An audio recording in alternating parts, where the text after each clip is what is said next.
Olá, muito bom dia a todos vocês, nossos queridos ouvintes, amigos, alunos, ex-alunos, professores, nesse momento tão especial da nossa vida, da vida da nossa faculdade FAPAM, da vida de São Bernardo do Campo, do ABC, do estado de São Paulo, do Brasil e de todo o planeta Terra.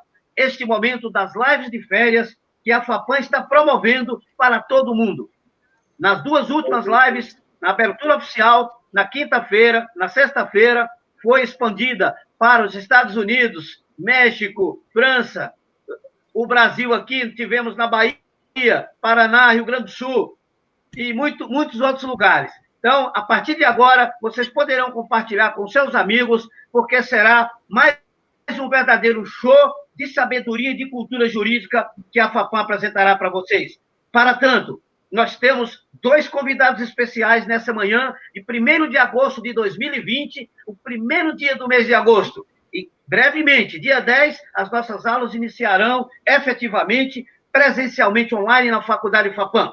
E tem um convidado especial, professor mestre Henrico Alazia Júnior, o grande líder da educação desse país, que também tem formação na área de exatas, engenheiro de qualidade, e um grande e profundo conhecedor dos direitos da criança e adolescente.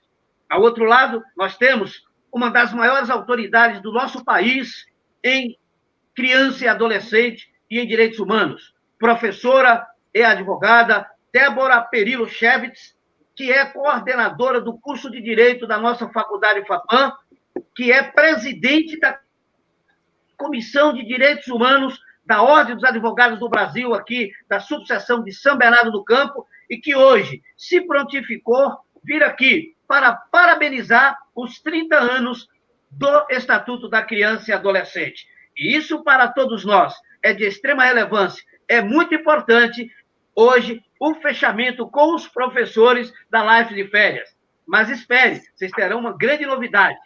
A partir da semana que vem, nós teremos as lives dos alunos formandos e dos ex-alunos. Nós vamos fazer um mix e tudo isso com parceria da Ordem dos Advogados do Brasil. E aqui na pessoa do seu excelentíssimo presidente, o professor doutor Luiz Ribeiro Oliveira Nascimento Costa Júnior, que é um grande parceiro de todas as faculdades jurídicas do ABC, especialmente da nossa faculdade FAPAM. Então, tudo isso é para os nossos alunos, é para você, ouvinte, é para você, colega, amigo, advogado, professor, que está ligado sempre no nosso Facebook, no nosso Instagram da Faculdade FAPAM, na educação jurídica desse país. Uma faculdade que tem uma educação horizontalizada, criada, mantida e que está sendo levando em conta, que é a integração entre aluno, professor e coordenação. É para tanto que nós vamos agora declarar aberto a live de encerramento dos professores de férias e eu passo a palavra para as considerações iniciais da nossa gigante da educação, a professora, gestora acadêmica, Débora Perillo Chevitz. Muito obrigado, professora. Eu passo para as considerações iniciais da senhora e depois passarei para as considerações iniciais do nosso professor Henrico e, naturalmente, para a nossa grande, hoje aqui, mediadora, apresentadora, professora Lúcia Cássia Machado, que é a nossa coordenadora de atividades complementares da nossa faculdade FAPAM, professora universitária de graduação, pós-graduação, advogada militante e, acima de todas as coisas, faz a ligação entre o Tribunal Regional do Trabalho e a advocacia no nosso estado de São Paulo. Professora Débora Perillo, seja muito bem-vinda, muito obrigado pelo seu carinho com a educação, com as crianças, com os nossos alunos e com o nosso Brasil. Bom dia a todos, bom dia, meu diretor, Matias Alves Correia, bom dia, professor Henrico, meu colega de mestrado e de lutas aí na academia, bem como a professora Lúcia, dois amigos queridos que eu tenho a honra de estar aqui hoje participando dessa live ao lado de vocês, juntamente com o nosso diretor, professor Matias, que é um defensor intransigente aí dos direitos humanos, da educação, né? E uma alegria muito grande ver que já temos vários alunos aqui, então Meus queridos, sejam muito bem-vindos. Nós estamos com muitas saudades de vocês, mas que bom que nós podemos ter essa interação, ainda que à distância. E antes de iniciar minha fala, eu gostaria apenas de mostrar uma coisa para vocês que não está aparecendo aí no vídeo, que é esse nome aqui, ó. Ó. Estão conseguindo enxergar minha camiseta? Pessoal, eu tenho orgulho de ser FAPAM, porque eu iniciei na FAPAM há 5 anos como professora e hoje estou coordenadora e tenho um amor imenso pela faculdade, pelos nossos acadêmicos. Então, eu queria dizer para vocês que nada é mais importante para uma criança e para um adolescente do que a educação. Então, eu acredito na educação.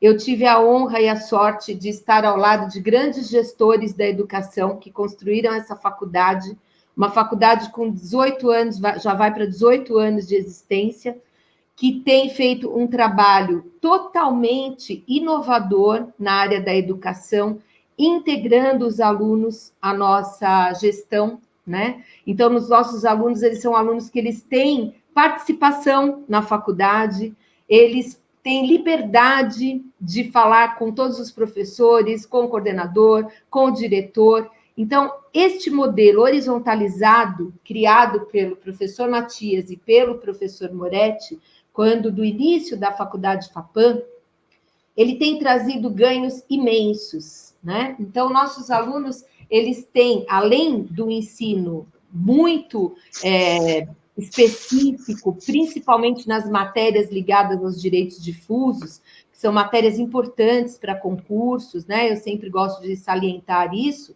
Nós temos uma grade curricular muito bacana, mas o nosso lado também de interação com os alunos, ele é um lado que nós consideramos importante. Então, os alunos na FAPAM, eles não são apenas um número, né? Um aluno que só se reporta à secretaria acadêmica através de e-mail, né? Ele é um aluno que ele tem o nosso acompanhamento, ele é um aluno que tem o contato do professor, ele é um aluno que está ao nosso lado e que nós estamos ao lado deles o tempo todo. Então, é uma alegria muito grande falar aqui com vocês hoje sobre o Estatuto da Criança e do Adolescente, e uma alegria maior ainda é ver todos os nossos alunos e ex-alunos, hoje já advogados, participando aqui conosco nessa manhã de sábado. Então, sejam todos muito bem-vindos. E obrigada, mais uma vez, pela oportunidade de estar aqui com vocês. Muito obrigado, professora Débora Perillo. Que bacana, que lindo. Esse carinho e esse amor que Vossa Excelência tem pela educação. Passo agora para esse grande líder também. Eu tenho muito orgulho do professor Henrico, foi nosso acadêmico, foi nosso aluno, já com a 2ª graduação, se formou pela FAPAM, fez mestrado, porque o sonho dele era ocupar uma cadeira acadêmica. E ocupa hoje com muita galhardia, e é um homem dedicado à educação e que cuida dioturnamente com o seu alunado. Professor Henrico, nós temos orgulho 2 vezes do senhor, de ser ex-aluno e de ser professor da nossa casa. Muito obrigado por esse momento de dividir o seu conhecimento com os nossos alunos. Seja bem-vindo, tenha uma boa palestra, professor Henrico Alazia Júnior. Bom dia, professor Matias. Muito obrigado pelas palavras. É uma honra estar aqui com o senhor. Cumprimento a professora Débora, colega de mestrado, professora Lúcia, colega de mestrado também, professoras da Faculdade FAPAM. E da mesma forma que a professora Débora iniciou, eu vou parar alguns segundos para mostrar uma coisa para vocês, ó. Eu bebo dessa água, ó, pessoal, eu bebo dessa água aí, há 15 anos que eu bebo dessa água. E há 15 anos que eu conheço o professor Matias, um homem dedicado à educação, que chegou à nossa faculdade, junto com o nosso professor Moretti, né? Ele deu continuidade ao grande sonho que era ter uma outra faculdade de peso no Grande ABC, porque Meu pai foi formado na faculdade, na outra faculdade, na autarquia da nossa cidade, e naquele tempo não existia espaço para quem queria fazer uma outra faculdade, né, de direito. E a FAPAM fez esse sonho acontecer para muitas pessoas. Esse sonho aconteceu de uma forma natural, mas com muito trabalho e dedicação. Dedicação não somente do professor Matias e do professor Moretti, que era o nosso coordenador e foi coordenador por muitos anos, né? Mas que deu continuidade com os professores. E hoje quem ocupa esse lugar é a professora Débora. Mas com a soma da energia de muitos professores que se dedicam diuturnamente a esse sonho. E eu digo a todos vocês, quem quiser se graduar em Direito, vem para a FAPAM. Vem para a FAPAM, que aqueles que se esforçam, eles alcançarão esse sonho bonito, que é trabalhar na área jurídica, de atuar na área jurídica, chega em qualquer campo, na área da advocacia, na área do Ministério Público, na área da magistratura, na área acadêmica. É uma faculdade que proporciona a possibilidade a todos, e não só aqueles que têm um poder aquisitivo maior. E agradeço a oportunidade de iniciar esse segundo semestre no primeiro dia do mês de agosto, em meio a esse problema que estamos passando todos nós, né? Mas com muita alegria, com muita vontade de rever a todos, mesmo que nesse vídeo aqui. Porque, infelizmente, não poderemos estar momentaneamente todos juntos ainda, mas a dedicação, a vontade de estar com vocês continua da mesma forma. E devolvo a palavra agradecendo mais uma vez ao professor Matias. Muito obrigado, professor. Eu que agradeço, professor Henrico, mas eu quero fazer um agradecimento especial aqui, porque é muito importante reconhecer o papel das grandes autoridades de educação desse país. E, na minha opinião, uma das grandes lideranças nacionais da educação chama-se José Eustáquio Dourado. E está aqui com a gente ao vivo. Quem é José Eustáquio Dourado? Foi um grande educador que começou lá em Minas Gerais, foi reitor, veio para São Paulo e criou várias faculdades de direito. E a faculdade FAPAM teve o seu nome, o seu carimbo de nascimento, de registro. Então, eu quero aqui, publicamente, agradecer o Eustáquio pela obra-prima que ele criou em São Bernardo do Campo e que nós estamos dando seguimento a esse trabalho bonito. Todos nós aqui, professores e gestores, parabéns, professor Eustáquio. Tenha certeza, enquanto estivermos aqui na frente da FAPAM, da sua criação de educação, nós estaremos honrando o seu nome na educação. Sucesso, que Deus lhe abençoe e lhe dê muita saúde. Passo agora a palavra para a professora Lúcia, para oficialmente fazer os agradecimentos e passar a palavra aos palestrantes dessa manhã, professora Lúcia Cássia Machado. Seja muito bem-vinda, Lúcia, e muito obrigado mais uma vez pelo carinho e pela educação que Vossa Excelência tem pela educação do nosso país, especialmente aqui na nossa querida São Bernardo do Campo. Bom dia a todos, bom dia, professor Matias Alves Correia, bom dia, né, queridos professores, professora Débora Perillo Cherves, professor Henrico Alásia Júnior, né, meus contemporâneos de mestrado, né, estamos juntos aí há bastante tempo nesta jornada, né, de estudos acadêmicos e do magistério. Muito obrigado aos alunos, hoje um sábado de agosto, frio, né? Olha, está fazendo frio aqui, e os nossos alunos, ex-alunos aqui presentes, obrigada, né?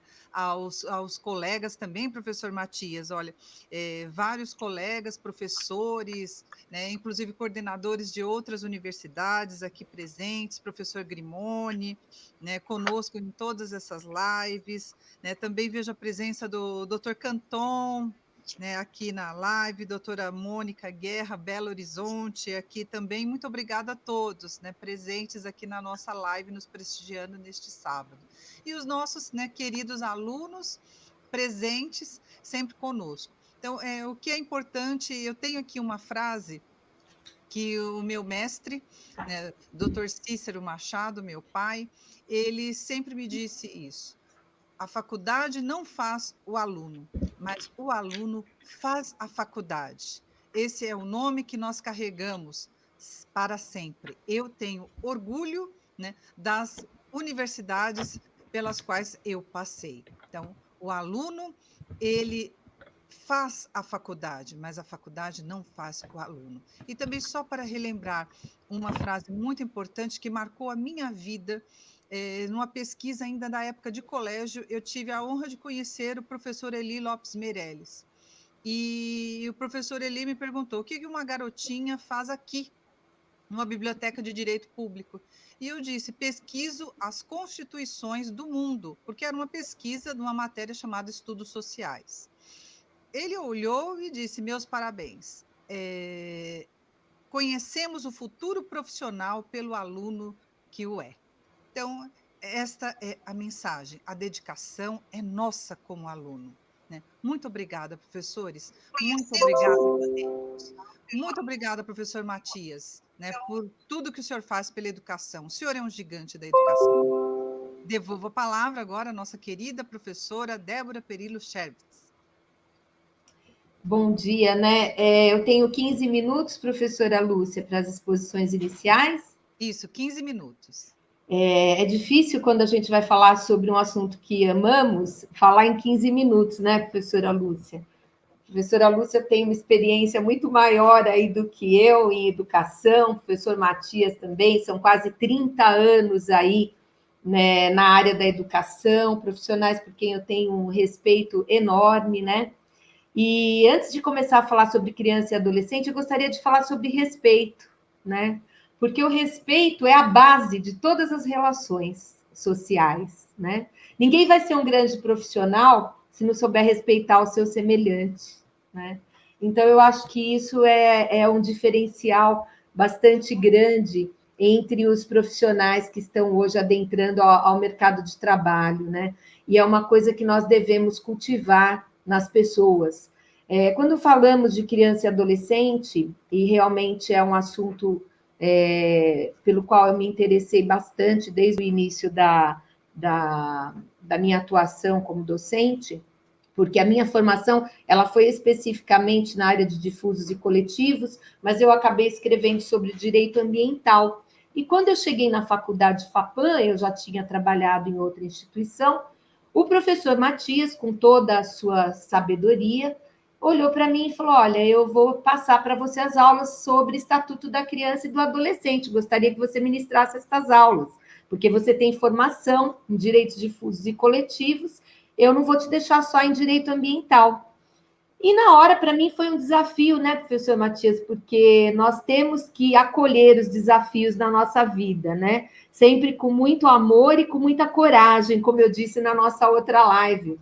Então, abracei esse desafio e comecei a estudar cada vez mais, porque o professor, ele nunca deixa de estudar, né? Então, nós não podemos ter essa imagem que o professor está acima do aluno, né? Isso é uma coisa arcaica, é algo que já não se aplica, né? Hoje o professor, ele troca com o aluno em sala de aula as experiências, né? Então, às vezes o aluno vem, pede um auxílio: olha, professor, eu vou prestar um concurso, se você puder me orientar, me passar alguma coisa a mais, me direcionar aos estudos. Então, assim, a nossa relação, ela vai muito além da relação sala de aula. E aí eu comecei a estudar o Estatuto da Criança e do Adolescente e realmente me apaixonei pela defesa da criança e do adolescente, mesmo porque essa lei ela está totalmente ligada aos direitos humanos, que sempre foi a minha área também de atuação, né, e de defesa. E especificamente na área de criança e adolescente, foi algo que me tocou muito, por perceber dentro do estudo histórico da lei, né, e por ouvir tantos impropérios, né, porque às vezes as pessoas falam coisas e são agressivas, não por mal, mas por pura falta de conhecimento, né, ou talvez por pura falta de educação. Então, eu inicio aqui a minha fala dizendo o seguinte, aos senhores que estão nos acompanhando, que o Estatuto da Criança e do Adolescente, a Lei 8.069 de 90, com 267 artigos, ela não é uma lei para ser rasgada e jogada na latrina, tá? Então, a primeira coisa que os senhores têm que anotar aí é isso. O Estatuto da Criança e do Adolescente é uma lei que vem atender a todos os ditames das leis internacionais, que aí o professor Henrico entra na parte de direito internacional, ele vai trazer essa parte, não vou adentrar a parte do meu colega, e ela obedece exatamente estas leis internacionais de direitos humanos que pleiteiam a proteção da criança e do adolescente. As pessoas não entendem porque não conhecem a história ou não se atentaram à história. E a gente tem uma questão muito grave que nós temos que romper quando falamos do Estatuto da Criança e do Adolescente, que é a questão do preconceito, né? O preconceito ele se dá em várias áreas. Então, quando nós vamos dar aula de direitos humanos, nós temos já os alunos que estão em sala de aula e estão ali justamente para romperem com esses preconceitos, né? Porque quando nós adentramos uma sala de aula no curso de Direito, nós temos normalmente um senso comum. Então, nós avaliamos as coisas pelo senso comum, daquele cidadão que assiste os noticiários, né? E fica com aquela imagem. Então, tanto os direitos humanos quanto o direito da criança e do adolescente, quando o professor vai em sala de aula explicar esta matéria, ele primeiro precisa desconstruir para depois construir algo com esse aluno. Então, é um trabalho árduo, né? Porque as pessoas, às vezes, elas estão plenas das suas convicções, e é muito difícil, apenas quem se abre, né? Quem está aberto para o aprendizado, é que vai conseguir compreender. E essa foi uma das felicidades que eu tive trabalhando na FAPAM, de chegar a entrar em sala de aula, no primeiro dia para dar aula do Estatuto da Criança e do Adolescente, ter aluno que levantou e saiu da sala. E disse assim, essa aula eu não assisto, porque eu não vou assistir aula de lei que só serve para defender bandidinho. Isso também aconteceu em outras instituições, quando eu ia dar aula de direitos humanos. E lá vem aquela professora que vai defender bandido. Então, eu digo aos senhores, se querem sair da faculdade, querem seguir carreira na magistratura, como eu sei que é o sonho de muitos, querem seguir carreira no Ministério Público, abram a mente. Comecem a desconstruir os seus preconceitos, né? E lutem para conseguir ampliar conhecimento, não só dentro da sala de aula, mas também fora, para que você consiga ver as coisas como elas realmente são, né? Então, para entender o estatuto, não basta abrir o estatuto e ler o artigo 1º. Para entender o estatuto, primeiro você tem que entender o contexto histórico do nosso país e como o nosso país tratou a criança e o adolescente. Então, por que surgiu o estatuto? Né? A criança e o adolescente sequer era sujeito de direito no nosso país, bem como no mundo. Isso foi uma evolução dentro ali da evolução dos direitos, que a gente aprende em sala de aula, do nosso professor Norberto Bobbio, que eu indico aos alunos, eu sei que eles assistem às lives para pegar indicações de livros, também de filmes, então é uma leitura obrigatória, A Era dos Direitos, do Norberto Bobbio, eu indico a todos os alunos, tanto quando vou dar aula do ECA, quanto ambiental, direitos humanos, é uma leitura indispensável ao aluno de direito, para que o aluno consiga realmente falar sobre a matéria com propriedade, né? Então, a leitura é muito bem-vinda e isso também tem que ser uma proatividade do aluno. O aluno precisa querer, ter sede de aprender. Então, dentro da evolução histórica do direito da criança e do adolescente no Brasil, primeiro, nós precisamos entender que o Brasil foi uma colônia de exploração. Está aqui a nossa professora Lúcia, que é a professora de história, que depois pode explicar melhor esse detalhe para quem ainda não conhece. E dentro de uma colônia de exploração, o país ele se sujeita, né, a quem o explora.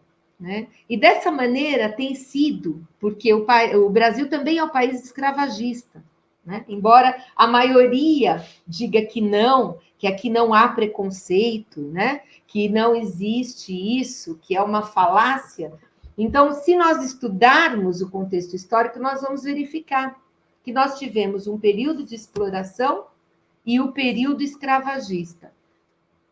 E vocês acham que acontecia o quê com essas crianças que nasciam nestes períodos? Por exemplo, os nossos colonizadores aqui chegaram, e eu não vou citar nacionalidade para não parecer xenofóbica, mas os nossos colonizadores aqui chegaram com as suas esposas da colônia portuguesa e eles tinham todos a sua escrava de estimação. Vocês acham que desses relacionamentos não resultaram crianças? Vocês acham que algum desses colonizadores pegou essa criança para criá-la na corte? Então, o problema da criança e do adolescente do Brasil, ele é muito mais profundo e muito mais antigo do que somente a questão penal, meus queridos. Então, não tenha uma mente tão estreita, né? Não tenha um viés tão preconceituoso de achar que uma lei como o Estatuto da Criança e do Adolescente vem tratar somente de crime. Então, vamos começar a falar na dignidade dessa criança, né? E dessa criança ser vista como um ser humano efetivamente, né? Como um ser humano mais ainda, com plus, né? É o ser humano com plus, porque é o ser humano em desenvolvimento. Ou seja, se eu tenho que fazer a defesa dos direitos humanos, pelo simples fato de sermos humanos, quiçá a defesa de uma criança e de um adolescente, que é um ser humano em desenvolvimento, ele vai depender de toda a sociedade e não somente da família, para que ele se desenvolva de uma maneira plena, para que ele não enverede pelo caminho errado e tortuoso do crime, que no caso, quando tratamos de criança e adolescente, dizemos ato infracional. Então, veja, não é simplesmente assistir o noticiário e achar que o ECA é uma lei para defender bandidinho. De maneira alguma. O Estatuto, ele traz em sua parte geral e parte especial, dividido em duas partes. Ele traz toda a proteção à mãe, gestante, nutriz, parturiente, em todas as suas fases. Ela já tem essa proteção. Por quê? Porque, na verdade, a lei busca proteger a criança que está sendo gestada, né? Então, assim, precisamos observar a finalidade do Estatuto.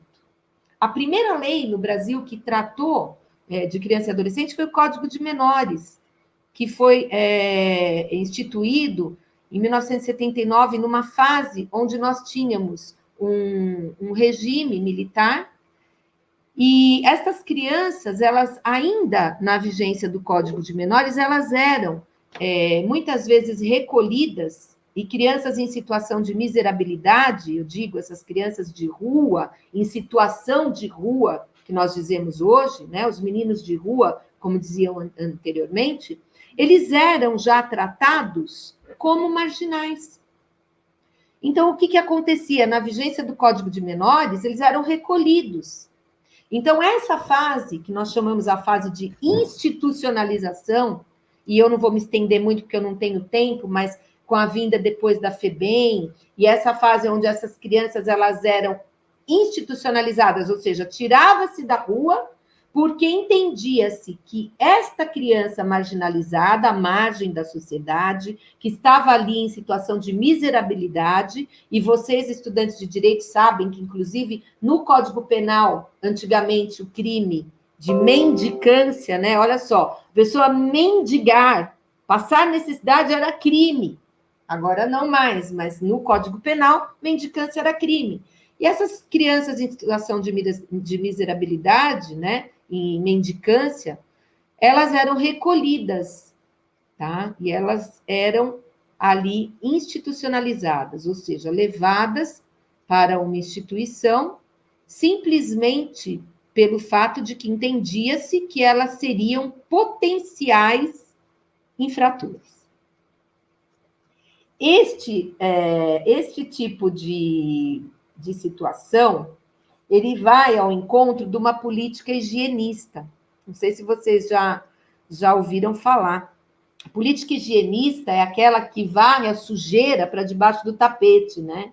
Então, é mais ou menos assim, vamos limpar aqui, né, no meio, para inglês ver e achar que está tudo bacana, né? Então, de maneira alguma, a época da vigência do Código de Menores, da FEBEM, nós tínhamos uma visão de cuidar dessa criança e desse adolescente como um ser humano em desenvolvimento, e muito menos atendendo todas as regras basilares que hoje instituídas pelo Estatuto, a partir de 1990, que são as regras que vão nortear toda decisão do juiz da infância e juventude.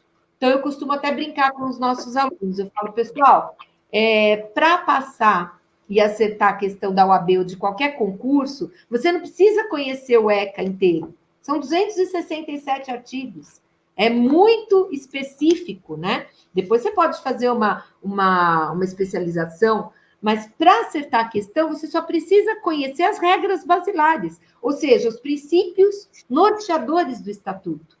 E você vai conseguir entender, você vai conseguir discutir, inclusive, sobre redução da idade penal. Então, olha só, o Estatuto, ele é regido pelas regras basilares da prioridade absoluta, da proteção integral à criança e ao adolescente, do melhor interesse da criança e do adolescente, e mais, do entendimento de que essa criança e esse adolescente é um ser humano em desenvolvimento.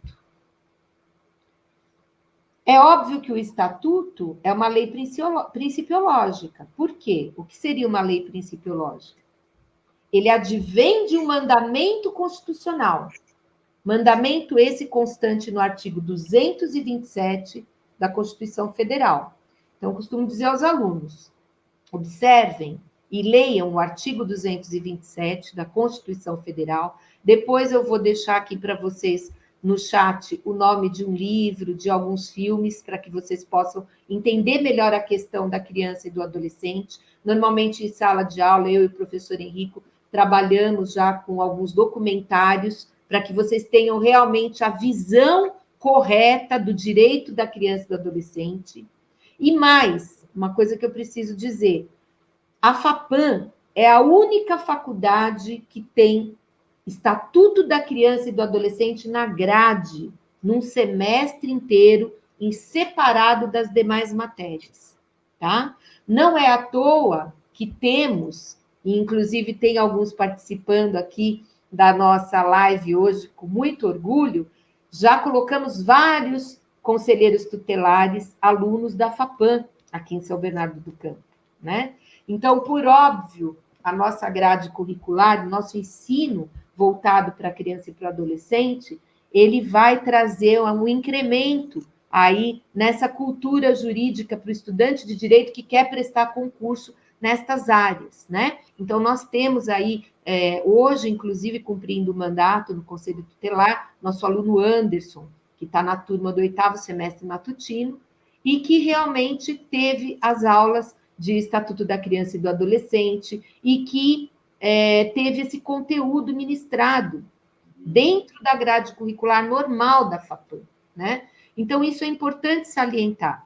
Os nossos alunos, eles têm uma aprovação enorme, tanto em Ministério Público, Procuradoria, Defensoria e também agora para o Conselho Tutelar.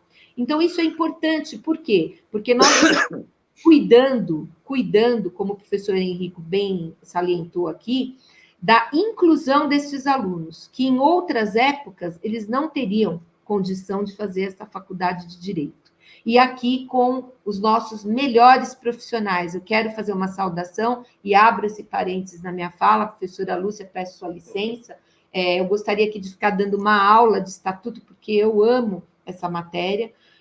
Talvez nós façamos algum curso depois, até para as revisões que acontecerão, né? E quero deixar claro que essas revisões da época da pandemia, elas serão no próximo semestre, não durante as férias. Durante as férias, nós imaginamos fazer as lives para que os alunos pudessem agregar conhecimento extracurricular e também cumprir as horas de atividades complementares, né? Então, só abrindo esse parênteses, eu quero fazer um agradecimento especial a todos os professores da FAPAM, professores e professoras. Nós passamos por um período muito delicado, né?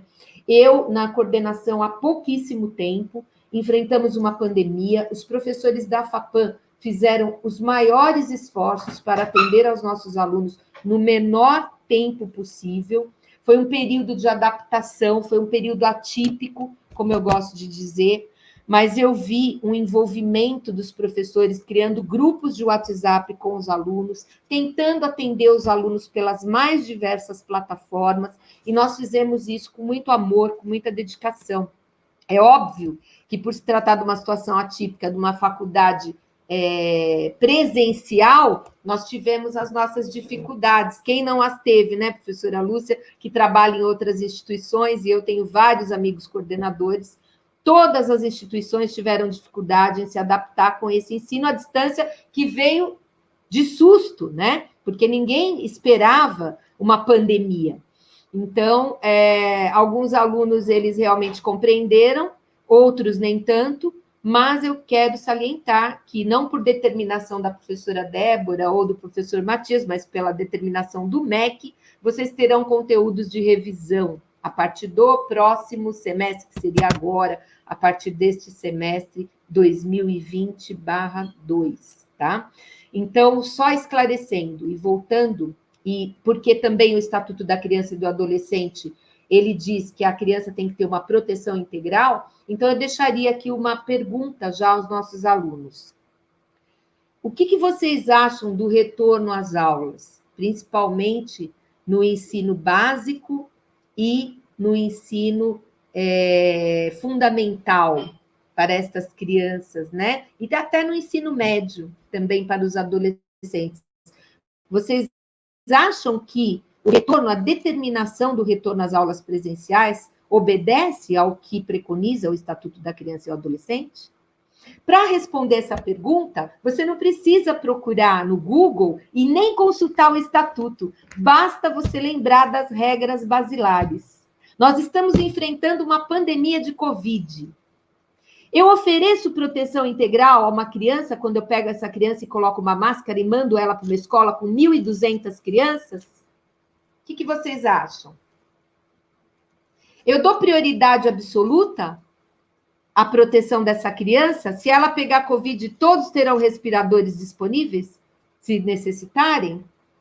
Vocês acham que o Brasil tem estrutura no sistema de saúde para atender a todas essas possíveis crianças que poderão se contaminar no ambiente escolar, que é um dos ambientes mais propícios, porque você fica ali confinado, mesmo com todos os protocolos, né, sanitários que estão sendo divulgados?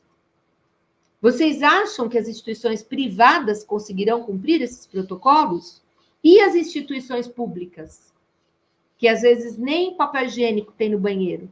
Vocês acham que vai ter todos esses protocolos magníficos que estão sendo aí vociferados, né, na internet, que temos que voltar, né? O pessoal criticando o fique em casa. Houveram prejuízos? Sim, com certeza, que deverão ser aí revistos. Mas qual seria o prejuízo maior do que a vida, perder a saúde?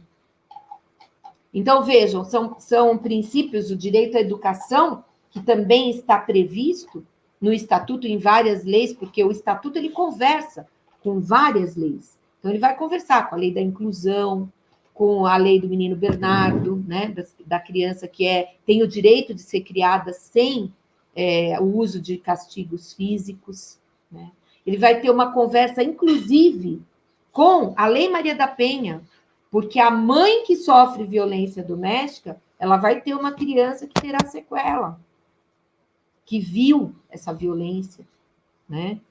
O Estatuto vai conversar com a Lei de Inclusão para verificar a inclusão das crianças com deficiências físicas e intelectuais na escola, né? Então, quando você estuda as regras basilares, você começa a entender que o Estatuto não é uma lei para ser jogada na latrina, rasgada e jogada na latrina. O Estatuto é uma lei que disciplina todas as formas de colocação em família substituta. E quais são as formas de colocação da criança em família substituta? A guarda, a tutela e a adoção. Ah, professora, mas tem a lei da adoção. Sim, mas a previsão está no Estatuto. Então, não venha falar para mim que o Estatuto só cuida de ato infracional, porque fica um pensamento estreitado, fica um pensamento de quem não vai passar em concurso, fica um pensamento daquele aluno que sai equivocado da faculdade de Direito, que sai aquele aluno extremamente positivista. Quando ele for prestar um concurso e necessitarem algo mais desse aluno, ele não vai conseguir dar. Entendem? Então, por isso, a desconstrução. É preciso fazer uma desconstrução para poder explicar ao aluno a importância da lei, tá? E a importância de se proteger as nossas crianças e adolescentes. O fato de uma mãe poder dar a criança em adoção, a partir do nascimento, pode evitar, inclusive, a questão do número altíssimo de abortos clandestinos, porque no Brasil nós não temos ainda essa liberação. Ele vai evitar que essa criança seja criada num ambiente hostil, um ambiente onde ela não tem as condições de se desenvolver. Às vezes essa criança é fruto de uma relação de pessoas dependentes químicas. Então, quando nós pensamos em criança e adolescente, nós não podemos pensar nessa criança e nesse adolescente do nosso ponto de vista, da nossa realidade. Eu, por exemplo, moradora do Rude Ramos. Eu não posso pensar na criança que eu olho e vejo aqui, indo para a escola no Rude Ramos. Eu tenho que pensar no Brasil, uma lei federal. Eu tenho que pensar, e aquela criança que vive na Palafita, que para ir para a escola ela tem que ir de barquinho? A lei é para atender a todos. Eu não tenho diferenciação. Então, eu não posso pensar somente na minha realidade. Quando eu falo de proteger adolescente de abuso sexual, às vezes dentro da própria família, porque nós temos pesquisas que mostram que esses abusos eles ocorrem dentro da própria família biológica. Então, às vezes, o abuso não é o padrasto, é o pai, é o avô. E essa proteção eu tenho no Estatuto para essas crianças que estão fora do nosso olhar. Então, é isso que nós precisamos observar. Essa importância do Estatuto, o porquê o Estatuto existe, né? Nós temos que entender esse contexto mundial. Nós temos aí a questão da publicidade, que também afeta as crianças, né? A publicidade que é uma publicidade abusiva. Então, hoje nós temos órgãos de proteção a isso. Temos que perceber que no mundo todo nós temos ainda questões de casamento infantil, mutilação genital. Então, nós temos que ampliar a nossa visão. Porque antes da pessoa ser um adulto e necessitar da proteção dos direitos humanos, ela já necessita disso enquanto criança e adolescente. Né? E essas chagas e esses traumas, eles vão ficar para a idade adulta. Então, nós precisamos cuidar dessa criança. E sempre observando o que diz o artigo 227. A proteção da criança e do adolescente, ela é responsabilidade não só da família, do Estado e de todas as pessoas, de toda a coletividade é responsável pelo cuidado com a criança e com o adolescente. E deve denunciar qualquer violação de direitos da criança e do adolescente. Eu não vou me estender, porque senão eu fico a manhã toda, professora Lúcia, desculpe, acho que já até passei do meu tempo, professor Henrico, me perdoe, mas é que realmente é um assunto pelo qual tenho muita paixão, e peço que vocês leiam sobre o Estatuto. Avanços, retrocessos, sempre haverão. Precisamos, sim, de políticas públicas mais voltadas para que o que está previsto no Estatuto se concretize. Hoje nós temos ainda conselhos tutelares mal equipados, com poucos profissionais, então precisamos de muita coisa ainda, precisamos caminhar longamente. Nesses 30 anos tivemos alguma proteção, algumas coisas melhoraram. Temos também a questão do SINASE, de toda a parte de medidas socioeducativas, que precisam também ser revistas, né? Mas nós tivemos, sim, alguma evolução. Mas entendo que ainda está longe do modelo ideal, e, na minha opinião, somente através da educação e da mudança de paradigma com relação a entender a criança e o adolescente como ser humano em desenvolvimento, que nós vamos conseguir modificar a nossa realidade e a dos próximos que virão aí para transformar o nosso país num país melhor. É isso, gente. Obrigada pela oportunidade. Obrigada, professora Débora. Vamos passar a palavra agora ao professor Henrico. Bom dia. Bom dia a todos, para aqueles que entraram agora. E parabéns, professora Débora, pela sua explanação.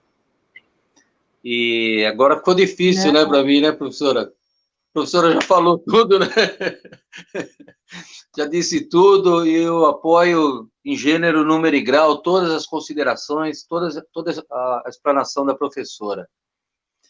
E ainda bem que a professora deixou um pedacinho, assim, só pequenininho para eu falar, né? Sobre a criança e adolescente e o direito internacional, né? Em 1959, eu começo falando, em 1959, a ONU preocupada, né, com a questão da criança e adolescente, ela colocou lá elencou 10 itens para a proteção da criança e adolescente.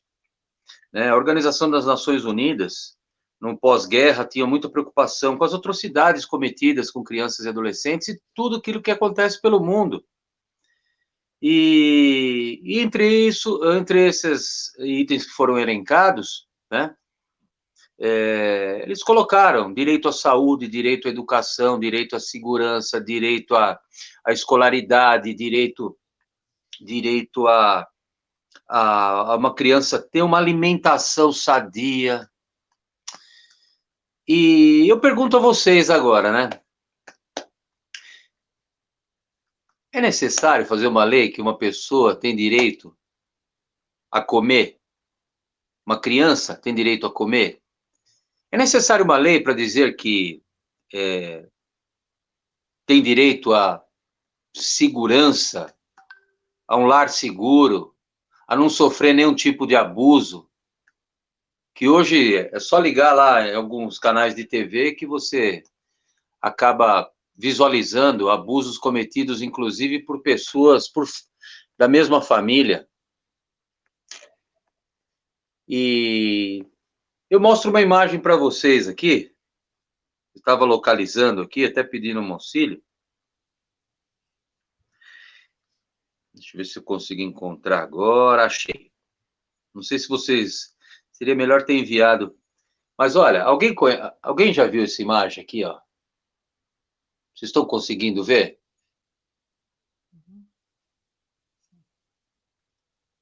Para todos aí. Vocês estão vendo um soldado estendendo a mão a uma criança e a criança estendendo a mão a esse soldado. Esse soldado aí é um amigo meu. É um amigo meu. Ele é comandante de uma divisão do Exército, das Forças Armadas Norte-Americanas. E o dia que ele postou essa foto, ele colocou que essa criança, que deve ter no máximo 6 anos de idade, veio em direção a ele, com as mãos estendidas, e ele escreveu: eu estava com mais medo dela do que ela de mim. Porque a criança, quando chegou perto dele, ele não sabia, ela ficou sem saber o que fazer, vendo uma criança indefesa vindo ao encontro dele. essa criança veio para pedir um pouco de água do cantil dele.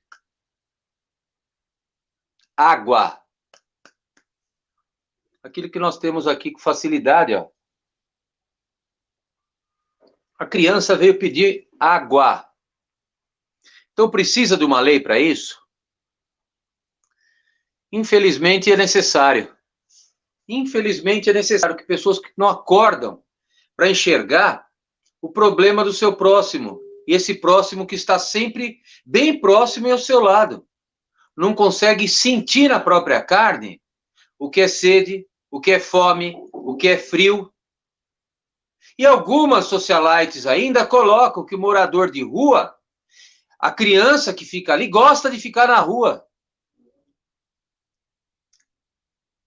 Você vê fotos, aquela foto ali na Praça da Sé, de um irmão mais velho com 2 irmãos pequenos, e ele, em forma fetal, tentando abraçar seus irmãos para aquecê-las do frio. Então, turma, aquilo que a professora Débora colocou aí, ó, né? O nosso estatuto aqui, ó, o nosso estatuto, ó, prática do Estatuto da Criança e do Adolescente, ó a Lapa que é isso comentado, ó o volume que é comentado. Isso daqui não é à toa que é dado na Faculdade FAPAM, porque na FAPAM nós não queremos somente dar uma formação e um diploma para os nossos alunos de bacharéis em direito para que possa advogar. Nós queremos criar, nós queremos fomentar a vontade de seres humanos. Seres humanos que saibam entender o problema do seu próximo. Como nós da faculdade, professores, alunos, direção, secretaria, todo o staff da faculdade, acaba compreendendo todas as dificuldades de nossos alunos.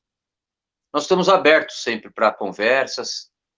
E isso nós temos que colocar dentro da cabecinha dos nossos alunos e todos serem abertos para entenderem que a criança e o adolescente merecem respeito. E que de uma população de crianças, apenas 1, 2, 3% dessa população de crianças e adolescentes podem, né, convergir para o mundo do crime.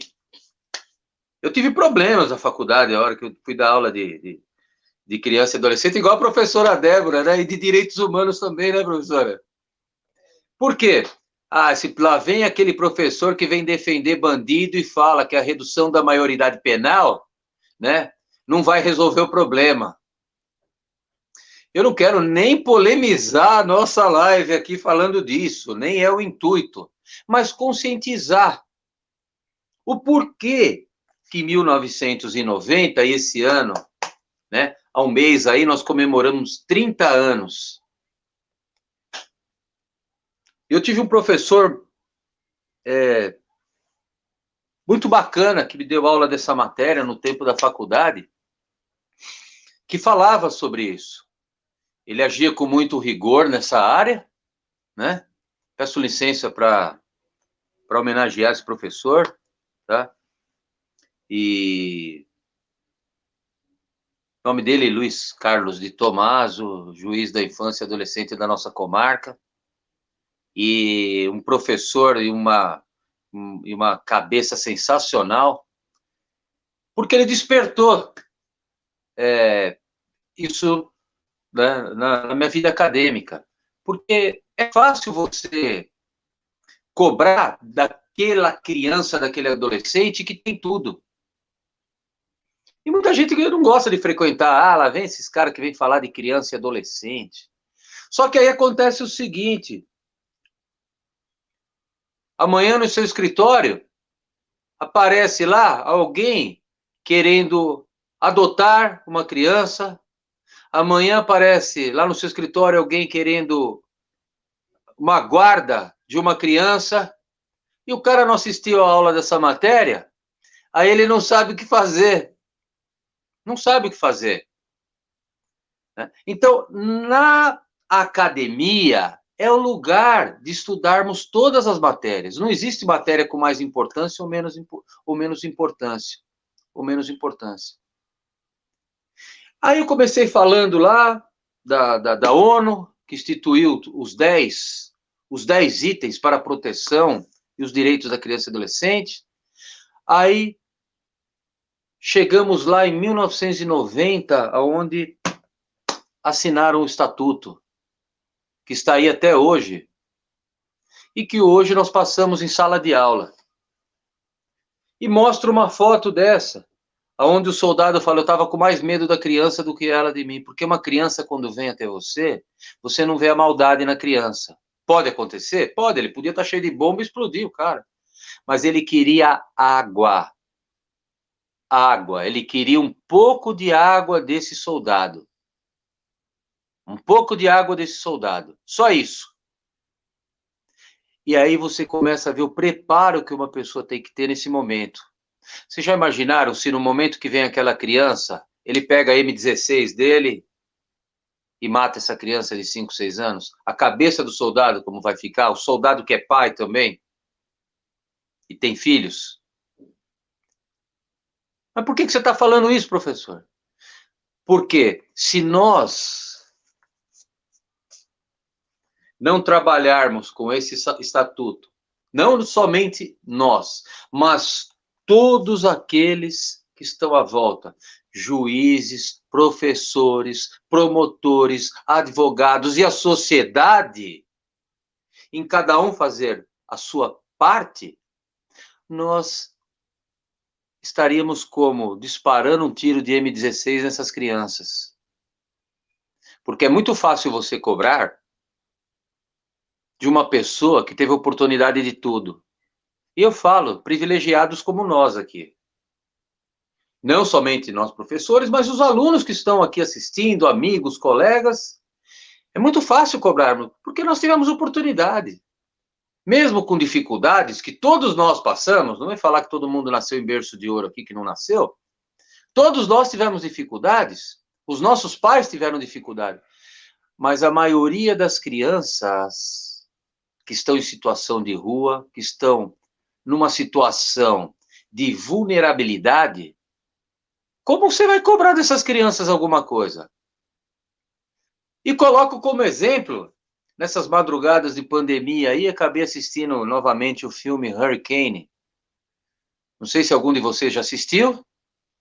Esse filme de um boxeador norte-americano, que ele criança, estava lá brincando com seus colegas na beira de uma cachoeira lá de um rio, lá no sul dos Estados Unidos, e ele pequenininho lá com menos de 10 anos, veio um cara lá branco, ele negro, junto com os amiguinhos deles negros, e vem lá um cara da sociedade passando a mão na cabeça, oi meu querido, oi, como é que você tá? Vem aqui, vem aqui perto do titio, e o menininho, me solta. E todo mundo sabia, né, pela cena, o que o cara queria fazer com o menino. E esse menino tinha ganho um canivete de um colega. A hora que o cara agarra ele, todo mundo sai fora daquela situação, ele pega o canivete e abre e começa a espetar o cara. Esse cara cai ali e sai depois, levanta e sai correndo atrás dele. Aí retrata todo o filme, Hurricane, que é o furacão, ele era denominado boxeador o furacão. Praticamente, esse homem ficou a vida inteira preso e perseguido pelo departamento de polícia. Passou a maioria da vida dele preso, desde a tenra-idade. Será que ele não viu? Será que não analisaram aquela época? Tudo aquilo que esse menino sofreu, o porquê ele se defendeu? Então, são situações que, hoje, esse nosso estatuto aqui, ele assegura. Ah, professor, quer dizer que então o senhor defende aquele cara lá que cometeu uma maldade contra uma menina? Não, que cometeu uma maldade lá no assalto até um amigo meu? Não, não é nada disso. Para isso existe o nosso estatuto, que vem aqui, ó, que vem aqui ao final, e tem, além das medidas protetivas, tá?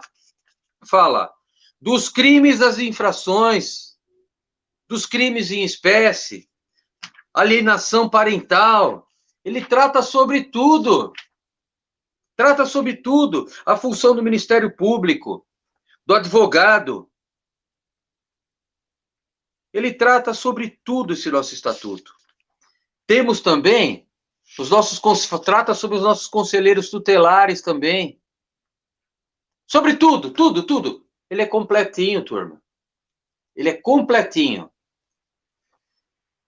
Bom, para não me estender mais, teria muita coisa a mais para falar, mas eu devolvo a palavra à professora Lúcia, né, para ela continuar comandando essa manhã de sábado aqui.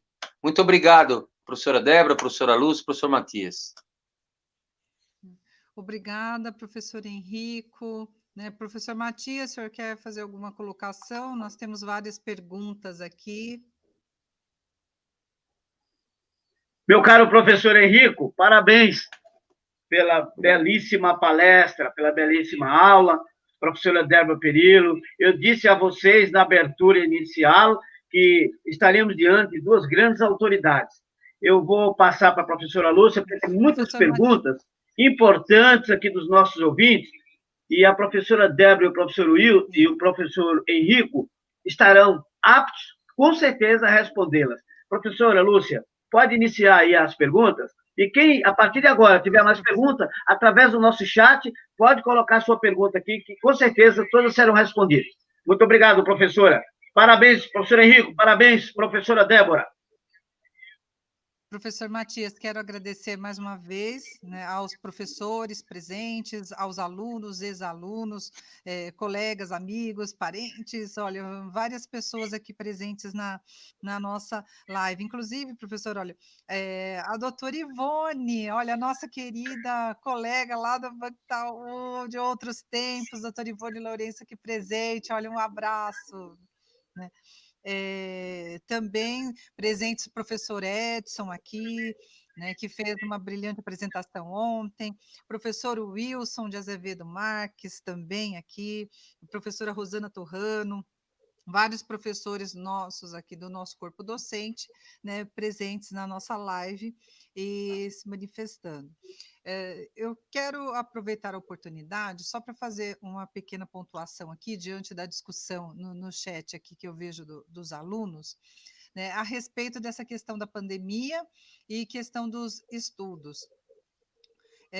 O que eu digo a vocês e compartilho, né, da minha experiência, eu me formei em uma época em um Brasil de transição, né? Então, eu estava encerrando o curso de Direito em uma época de transição, né, econômica, política, social no nosso Brasil. Dentro da minha grade, ainda, né, para vocês terem ideia, em Direito Constitucional, eu estudei a Constituição de 67. Então, quando eu estava saindo, né? Pois é, professor, né? Eu estudei a Constituição de 67 e a Constituição de 88 veio quando eu estava, né, já saindo. Não Lúcia, tinha. ô Lúcia, me respeita que eu sou de 67.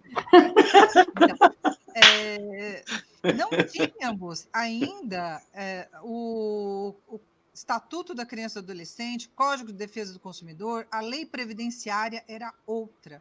Então, veja, eu terminei um curso de Direito, onde eu estudei, né, legislações que logo em seguida mudaram, e a nossa base da pirâmide, como, né, nos ensinou lá a pirâmide kelseniana, né, o topo, a Constituição Federal. Então, veja, eu terminei a faculdade e várias leis, né, foram aprovadas, modificadas, e o que acontece?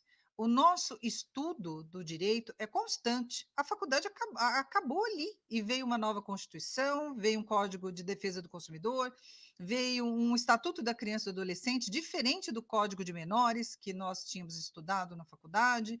Então, isso é só para pontuar aos alunos que o nosso estudo de direito é constante.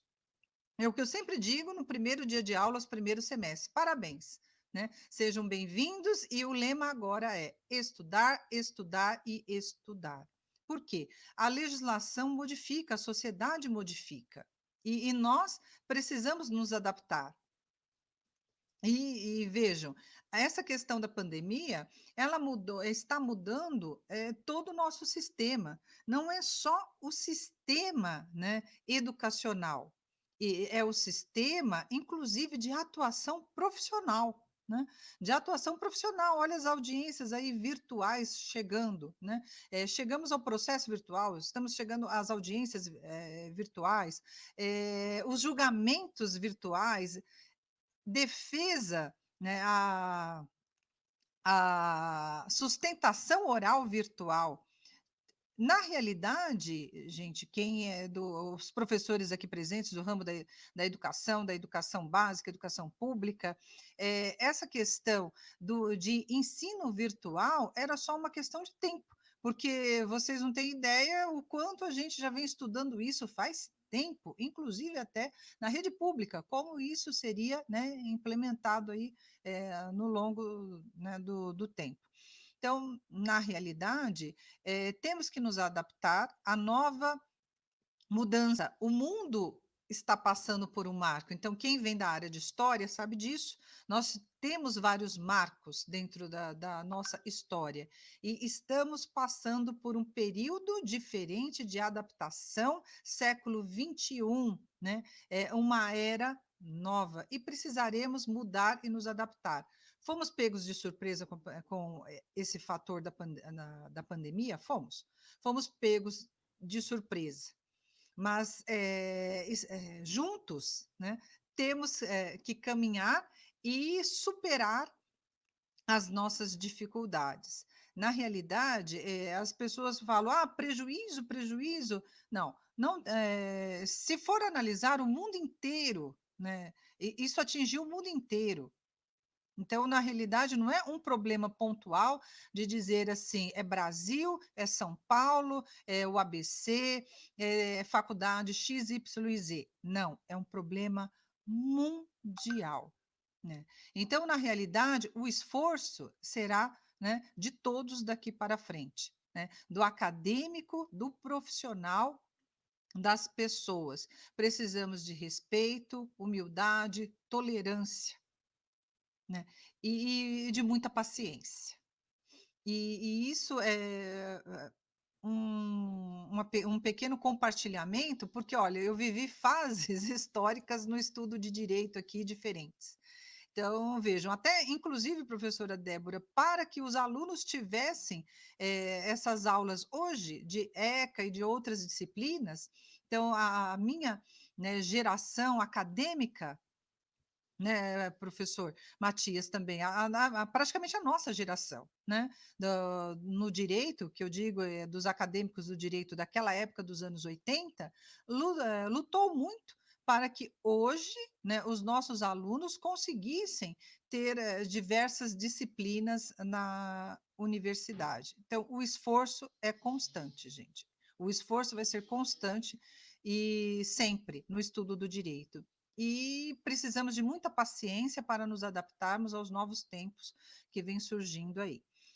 Bom, professores, me perdoem essa pontuação, mas é que diante aqui, eu tenho acompanhado aqui o chat e eu estou vendo aqui a colocação dos nossos, né, alunos. Agradecendo também ao querido professor, também Antônio Minhoto, que entrou aqui na sala, né?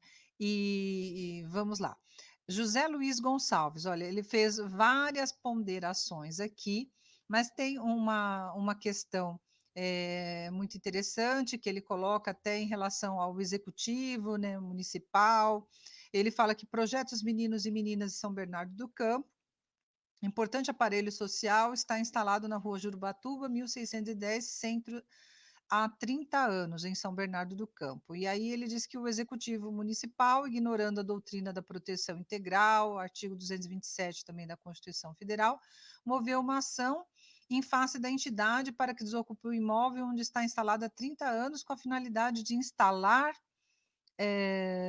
no local o Centro Dia do Idoso, Unidade 2, Asilo, e ele dá o número do processo e da vara. Então, ele pergunta aqui, gostaria de saber a opinião dos dignos professores na visão de cada um, não violando os direitos da criança e do adolescente, por exigência legal, em qualquer ação em que haja violação dos direitos da criança e do adolescente, não há obrigatoriedade do Ministério Público intervir? Então, a pergunta do José Luiz Gonçalves é sobre a obrigatoriedade da intervenção do Ministério Público nos processos onde estejam violados os direitos da criança e do adolescente. Professora Débora, por gentileza, passo a palavra.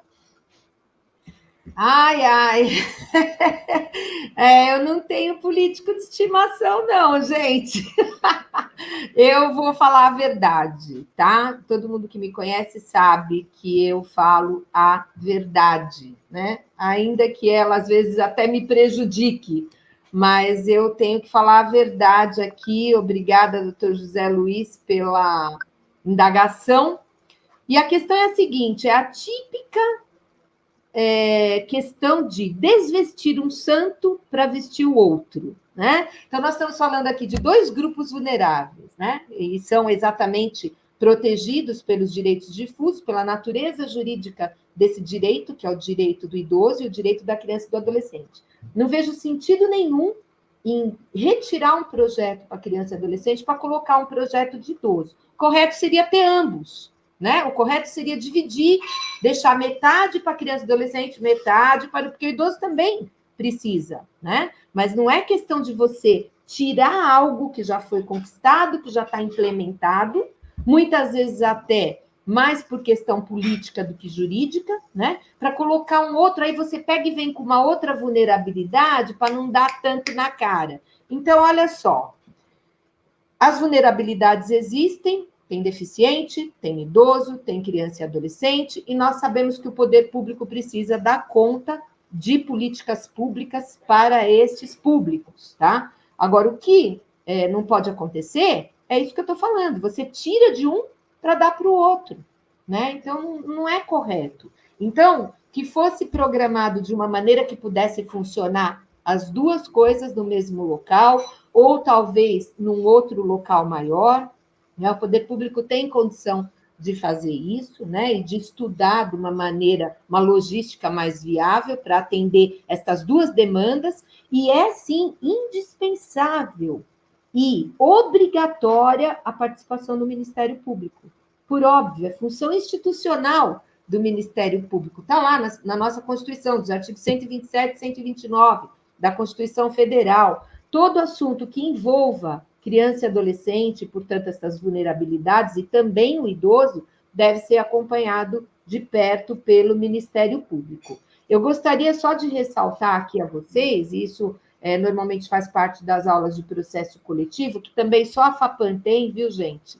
Apesar de que, às vezes, as coisas boas, né, o pessoal esquece de contar, mas eu preciso aproveitar para pontuar aqui. A FAPAM tem na grade um semestre inteiro só de processo coletivo, onde vocês vão aprender sobre ação civil pública, as ações coletivas, inquérito civil, toda essa parte do MP, do TAC, né, ou o CAC, que é o Compromisso de Ajustamento de Conduta. A FAPAM tem um semestre só de processo coletivo na nossa grade.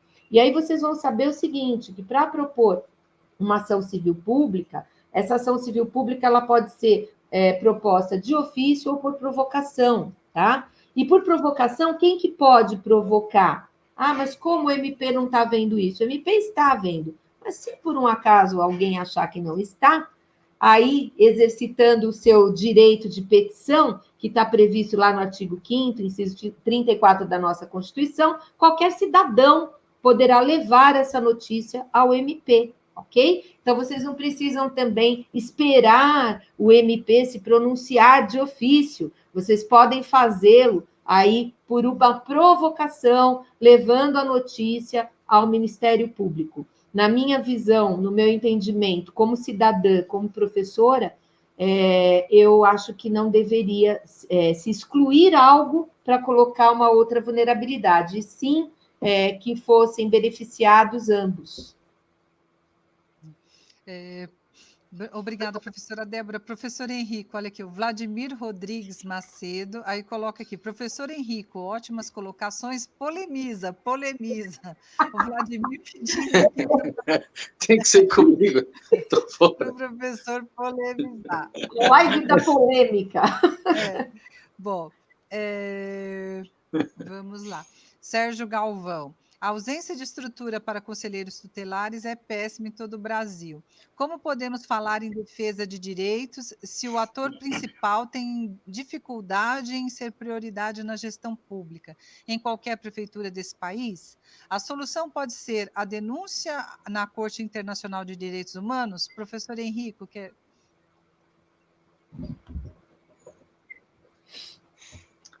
Bom, repete para mim, por favor, professora Lúcia. A estrutura para os conselheiros tutelares é péssima em todo o Brasil. Como podemos falar em defesa de direitos se o ator principal tem dificuldade em ser prioridade na gestão pública em qualquer prefeitura desse país? A solução pode ser a denúncia na Corte Internacional de Direitos Humanos?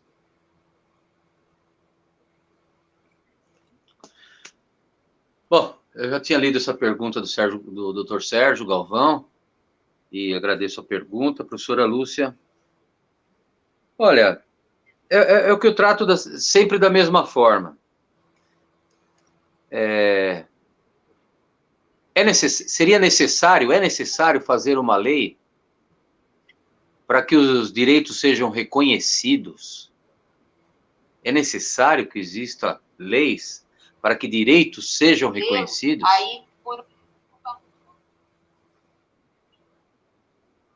Então, eu penso da seguinte maneira.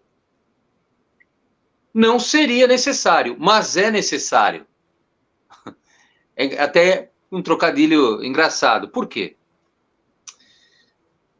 Porque as pessoas não sentem na própria pele aquilo que não a atinge. Antes de você levar qualquer, agora respondendo diretamente, então a primeira parte eu acho que eu respondi, né? Olha, dificuldades para os trabalhos dos conselheiros existem, sabemos que não temos aquela grande estrutura, não é reconhecido o direito das crianças e adolescentes, nós sabemos que na sua totalidade e integralidade, infelizmente não. E em relação à denúncia na Corte Internacional de Direitos Humanos, antes de chegar, né, a denúncia à Corte Internacional de Direitos Humanos, nós temos que... Existem os passos internos. Existem os passos internos aqui. Nós temos que chegar e tentar resolver o nosso problema aqui. É a mesma coisa, mudando o foco, né? Não quero desfocar, mas o que aconteceu com a Lei Maria da Penha. Só chegou, né, a Corte Interamericana, por quê? Porque não conseguiram resolver internamente.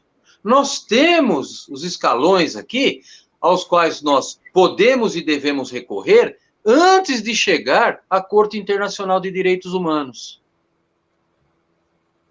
Então, nesse caso aqui, ó, não está sendo cumprido, não tá... Aqui existem, ó, primeira coisa, pessoal, o Ministério Público. Se não consegue resolver com o interlocutor ali, que é a prefeitura, que é o prefeito, que é o pessoal que faz esses atendimentos, sabe? Pô, vamos começar por baixo, vamos tentar dialogar, o que precisa é maior diálogo. Diálogo. Poxa, mas nós lá não temos verba. Será que não tem verba mesmo? A pessoa não quer entrar e... Vladimir, eu não quero polemizar, mas a gente tem que dialogar. Nós temos que dialogar.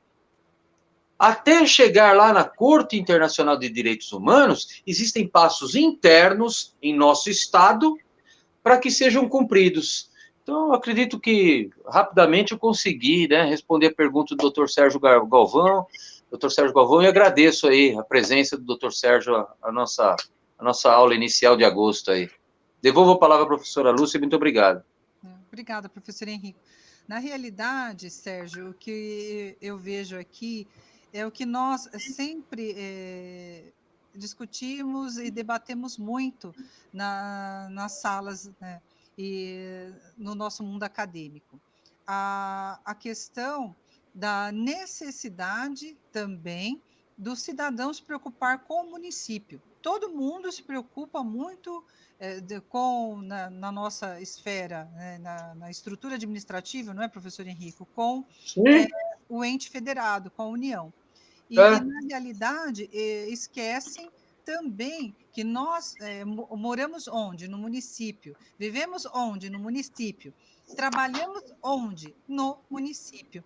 Então, mais uma vez, né, eu coloco essa questão.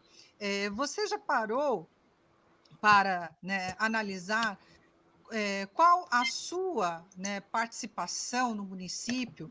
Você colabora como cidadão, né, com o município? Você fiscaliza o trabalho dos seus representantes, porque os vereadores são representantes do povo, é a casa legislativa. É isso que precisa conscientizar, né? Fiscalizar, tem os conselhos, participar, né? É saber mesmo. Veja, em quem você votou, o que ele está fazendo pelo município, ele está cumprindo, né, aquele programa, aquela meta, né, que ele apresentou. Então, é preciso verificar, né? O munícipe, o cidadão, ele tem que ter uma participação colaborativa e efetiva, né? Não é só reclamar e não é só colocar aqui na época de eleição. Não, precisamos ser solidários, né? Não é só quando a pessoa tem a dor de barriga que vai procurar, né? Não é só a minha dor, é a dor do meu semelhante, né? O professor bem sabe disso, porque o nosso, inclusive, olha, o nosso professor Henrico, nós temos que agradecê-lo.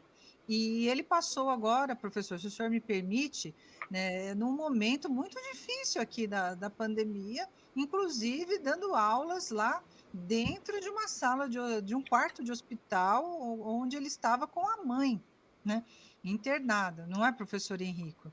E veja, o quanto, né, a solidariedade é importante, a fraternidade é importante. Então, veja,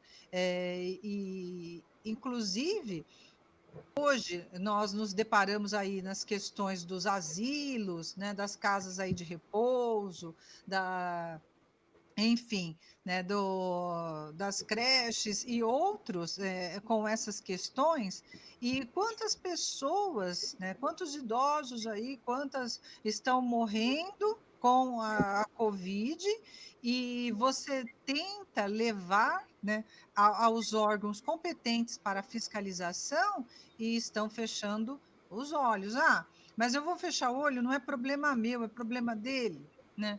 Não, é a solidariedade, né? É a fraternidade, não é só o problema do outro, né? É a coletividade, o coletivo, né? Nós aí nos direitos difusos e coletivos, vejam, a coletividade é quem? Nós, né? Então, isso é preciso. As pessoas não têm a preocupação com o município, se preocupam muito, né, com os outros entes federados, e esquecem que vivem, trabalham, residem no município. Então, isso é preciso, sim, esse acompanhamento, é preciso de uma atuação, né, maior dentro do município. Sérgio, aproveitando aí a colocação do nosso querido ex-aluno, doutor Sérgio Galvão. Nossa, tem bastante perguntas, professores. Estou tentando aqui resumir. Professora Dalva, olha a professora Dalva aqui. Bom dia, excelentes comentários. Criança e o futuro deste país, e necessita o olhar dos especialistas e respeito. Muito bem, professora Dalva. Agradecimentos, vários alunos aqui agradecendo. Vamos lá. Vladimir, isso aí, professor. Antes de explanar o assunto na rua, temos que resolver o problema dentro de casa.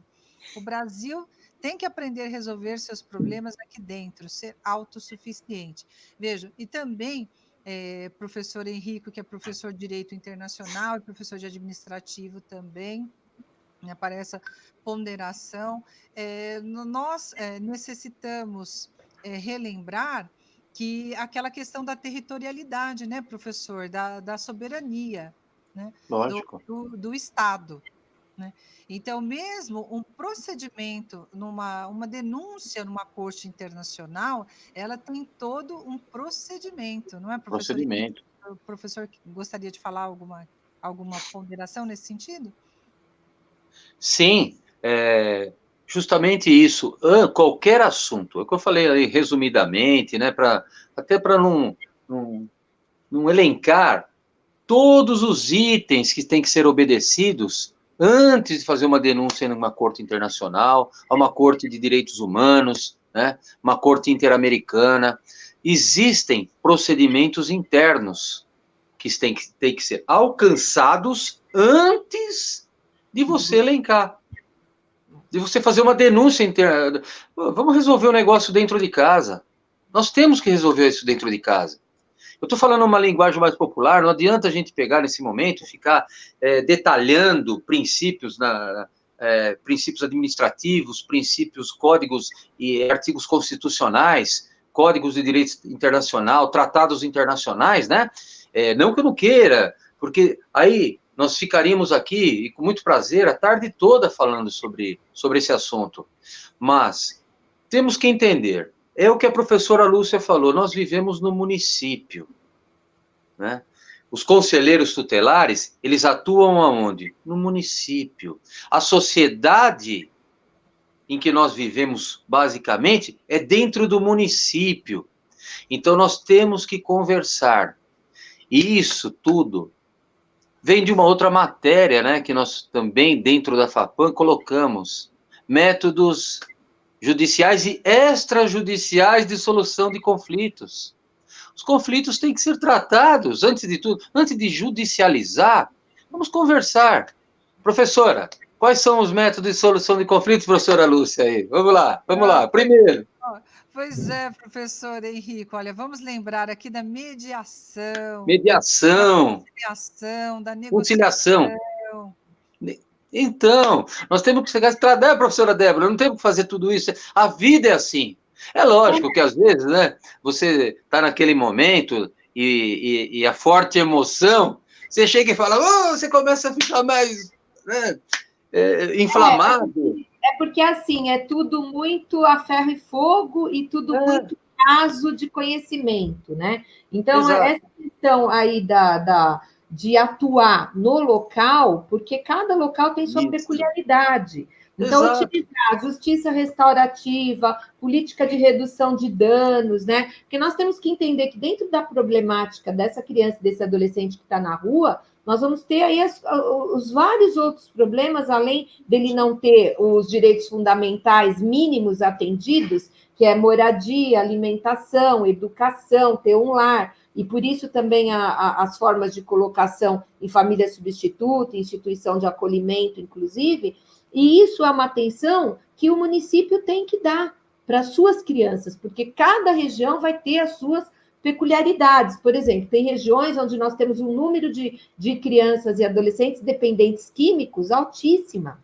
Então, aí você tem que inserir também uma política de tratamento da dependência química, né? Aí, quando você chega no ato infracional, você já está ali na outra ponta, né? Então, a gente precisa tentar solucionar a questão quando ela se apresenta de início e antes, né? Pegar essa criança, esse adolescente, dar uma condição de vida digna para ele, que não é nada demais.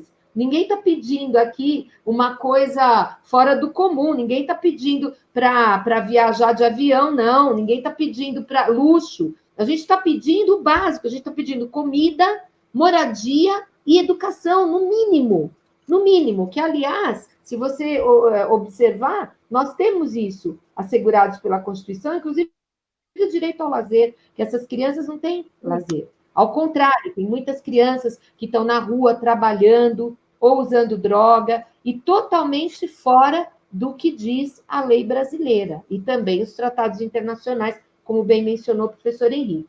Então, é óbvio que nós temos uma sede de levar isso ao conhecimento das autoridades internacionais, porque a gente sente que não tem uma atenção devida do governo, né, às vezes do estado, do município, ou dentro do próprio país, nós vemos inconsistências, né? Mas a partir do momento que você vê uma sociedade doente, né, uma sociedade onde a vida de uma criança não vale nada, onde ir passear com um cachorro, com todo o respeito que eu tenho aos animais, né, é mais importante do que cuidar de uma criança e a criança despenca lá de cima do prédio, sabe? Porque põe no elevador e aperta um botão para a criança ficar subindo e descendo para não atrapalhar, entendeu? Então, eu acho que nós estamos, assim, com visões muito distorcidas, né?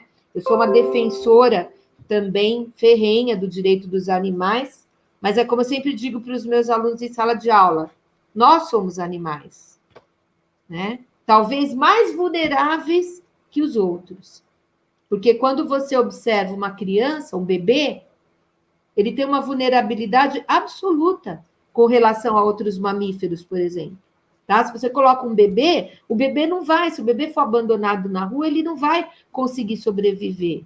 Ele precisa ter esse cuidado. Por isso que envolve, que é um direito difuso, que não envolve só a família. Se de repente tem a mãe largou na rua, toda a sociedade, o Estado, todos têm responsabilidade por aquela vida, né? Diferentemente de um cachorrinho, né? De um filhotinho de cachorro, que também eu vejo uma promoção, um tratamento, aí todo mundo preocupado, mas o cachorrinho, queira ou não queira, ele, como diz meu marido, que é da área, ele vai tomar água de vala, ele vai comer lixo, ele vai se virar. O ser humano não. O ser humano vai morrer.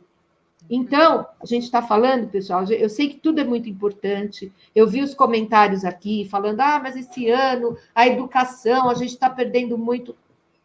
Ok, mas o que nós vamos fazer? Isso é uma realidade mundial, não é uma realidade de São Bernardo, de São Paulo, ou da FAPAM especificamente, né? Inclusive, a Unesco já se pronunciou a esse respeito, que nós temos que nos adaptar à nova realidade do ensino híbrido, de você tentar fazer esse ensino, as aulas síncronas, né, que eles chamam, que é você ter aulas eventualmente presenciais, e nós não podemos arriscar a vida dessas pessoas, né?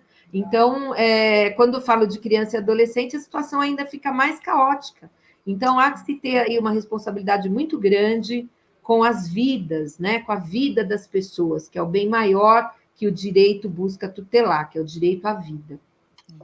Verdade, Parabéns, professora Débora.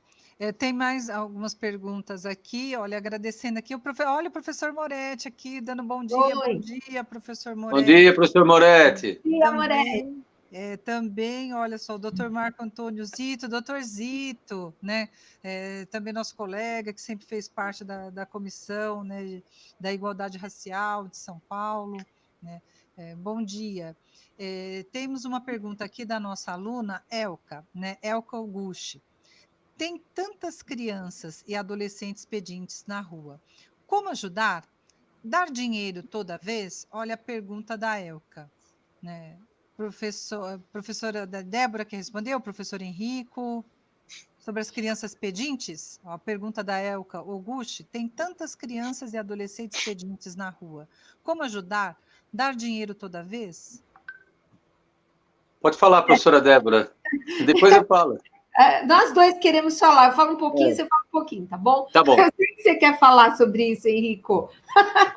Olha só, é um assunto que a gente poderia ficar aqui até 5 da tarde, né, professora Lúcia, professor Matias? É um assunto que não acaba, né? Por exemplo, olha a pergunta da Elka.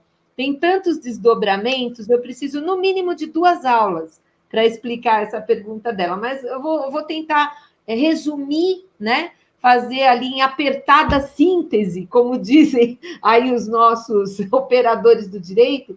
Eu vou dizer o seguinte, Elka, lembra quando nós tivemos aula de Estatuto da Criança e do Adolescente, que eu expliquei para para vocês a diferença entre dignidade da pessoa humana, vida digna e piso vital mínimo? É mais ou menos por aí, né? O professor Henrique e a professora Lúcia aprenderam isso também lá no mestrado comigo. Como que uma criança está na rua pedindo dinheiro? Isso é correto? Então, o errado já está lá atrás, entendeu? A questão de dar ou não dar dinheiro, porque às vezes a pessoa fala, eu vou dar dinheiro, fico com medo que vai me assaltar. Eu vou dar dinheiro, fico com medo que não é para comer, é para comprar crack, né? Mas a falha não está aí. A falha está antes. Porque o certo era não ter criança na rua pedindo dinheiro. Então, quer dizer, a implementação de políticas públicas para cuidar da saúde dessa criança, da educação dessa criança, quiçá colocar essa criança numa instituição de acolhimento ou numa família substituta, né? Como tem a previsão pelo Estatuto. E não que a criança fique perambulando pelas ruas, porque eles acabam realmente se envolvendo ou com o tráfico de drogas, ou com o consumo das drogas, né? Porque se vocês assistirem os filmes aí que eu indiquei, alguns estão aí no chat, vocês podem olhar, indiquei um livro sobre o Estatuto, alguns filmes para quem quiser se aprofundar, você vai verificar que a vivência dessas crianças e adolescentes na rua, elas vão levar automaticamente ao uso de substâncias químicas. Sabe para quê? Às vezes até para não sentir frio. Então, vai tomar um corote, né? Corote, aquelas pinguinhas. Eles tomam, sabe para quê? Para conseguir dormir. Dormir. Sentir frio. Frio. Frio na rua, né? E precisa dormir. Então, eles vão, sim, enveredar pelo caminho da dependência química. Então, que futuro que o país está oferecendo para essas crianças? O município tem responsabilidade, sim. A questão dos abrigos, né? No caso da criança e do adolescente, a questão do trabalho do conselho tutelar, do encaminhamento dessa criança para uma instituição de acolhimento, para que ela possa, inclusive nós temos uma modalidade no Estatuto que é maravilhosa, que é o apadrinhamento. Eu vim conversando com a professora Lúcia outro dia sobre isso, né, professora Lúcia? Você, às vezes, não quer adotar, mas você pode apadrinhar. Por quê? Porque quando você adota, você tem um vínculo de filiação com aquela criança, com aquele adolescente. Nós temos um problema no Brasil que a gente efetivamente, nós não temos adoção de crianças acima de 8 anos, é ínfima. A adoção de crianças, geralmente o pessoal quer criança pequenininha, bebê. E os maiorzinhos, eles vão ficando nessas instituições de acolhimento, e esse é um outro problema que merece talvez uma outra live, para falar só da questão da adoção. Como esses que não são adotados vão sair depois da instituição de acolhimento para o mundo? 18 anos, tchau, né, professor Henrico? Como fazer? É uma outra problemática, né? Porque nós não temos acesso efetivo à educação, então é muito difícil. Agora, eu não acho que dar dinheiro seja o correto, não, Elka. O correto é que o município tenha políticas públicas, e isso o professor Matias pode falar melhor do que ninguém. O professor Matias tem ideias excelentes para o município de São Bernardo do Campo. Ele está aqui conosco, está acompanhando a nossa live. E o professor Matias tem um projeto enorme de educação, incluindo parcerias público-privadas, para que a gente não tenha crianças na rua, né, professor Matias? É isso aí. Professor Matias... O que a gente pode fazer para não ter criança pedindo dinheiro no farol, professor Matias? Professor Matias, olha também quem está presente aqui na nossa live, a Adriana Durso. Olha só, um abraço, Adriana. Olá, obrigada, que honra. A Adriana também está aqui. Professor Matias, o seu microfone está fechado. É um momento muito especial, mas já faz quase 2 horas que nós estamos. A live era de 1 hora, já estamos atingindo 2 horas. Porque realmente é um tema muito polêmico e muito importante.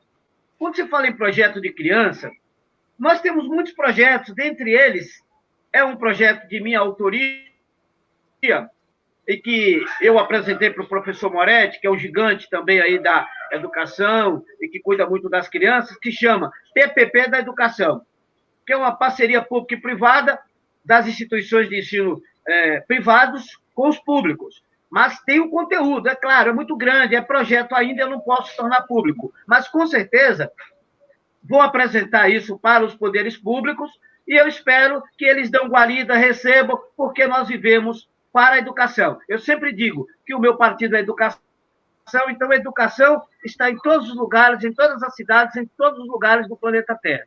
É muito importante tudo isso. Quero agradecer a todos. Eu vou evitar de elencar, porque tem muitos colegas, amigos, alunos, ex-alunos, educadores, membros do Conselho Tutelar, e a gente corre o risco de deixar de falar algum nome. Quero agradecer todos os presentes, dizer a vocês que na próxima semana faremos as lives, agora sim, dos nossos alunos, que é educação horizontal, aluno, professor e coordenação. E aí está sendo preparado pela equipe multidisciplinar, que é composta da professora Ariela de Paula Retondini, Lúcia Cássia Machado, Wilson de Azevedo Marques, Dalva Siqueira, Débora Perillo Chevitz, que é quem tem realmente a gestão acadêmica da nossa instituição, e do qual também eu faço parte integrante dessa equipe multidisciplinar. Os alunos já estão sendo convidados, nós vamos ter alunos que ainda estão em atividade e os alunos que já concluíram o curso e que a grande maioria já estão na área, uns na advocacia, outros em concurso público, outros dando aula na educação, então vai ser muito importante tudo isso para nós. Então, eu vou passar para as considerações finais, para a gente encerrar aqui, já temos mais uma outra reunião nos aguardando, passo primeiro ao professor Henrico Alazia Júnior, fazer as alegações, em seguida, a professora Débora também conclui, e a professora Lúcia vai fazer o coroamento final como debatedora e mediadora nesse grande evento, que são as lives de férias apresentadas pela Faculdade FAPAM em São Bernardo do Campo, Avenida Antártica 425, bairro Jardim do Mar. E você poderá acessar sempre através dos nossos telefones, 4335-9430.